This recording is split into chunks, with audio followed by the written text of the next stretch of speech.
Bizler düşüney, hətta zamanlar düşünürsə, sürünüb qumun üstündə ilanlar düşünürsə, hər kim ki qurusun planlar düşünürsə, cinsini elə namərdə xəyanətkara güllər, cinsini elə namərdə xəyanətkara güllər.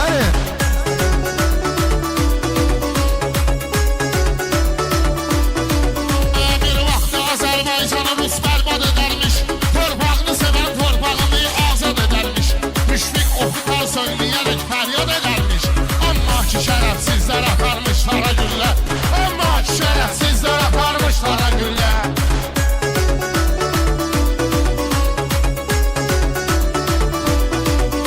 Dostum demədən bir para bu şərtlərə dost ol, yaxud da o giydirmək edən nəhtlərə dost ol, zalimləri məhv elə giden nəhtlərə dost ol.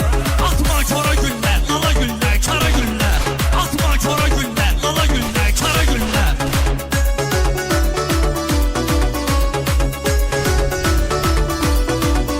Təkrar dəyişirsən yenə dərd bitmir ancaq, ah nalədedir Azərbaycan ana torpaq.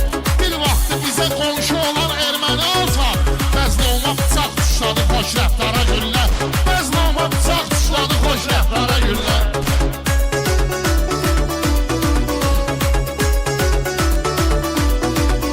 Dağın başı üstündə dayanmış qara bir bax, dostum sən özün yaxşı bilirsən hara bir bax. Nar meyvəyi cənnətdir əzizim, nara bir bax. Fərz et ki xuda tas bəziyibdir nara güllər, fərz et ki xuda tas bəziyibdir nara güllər.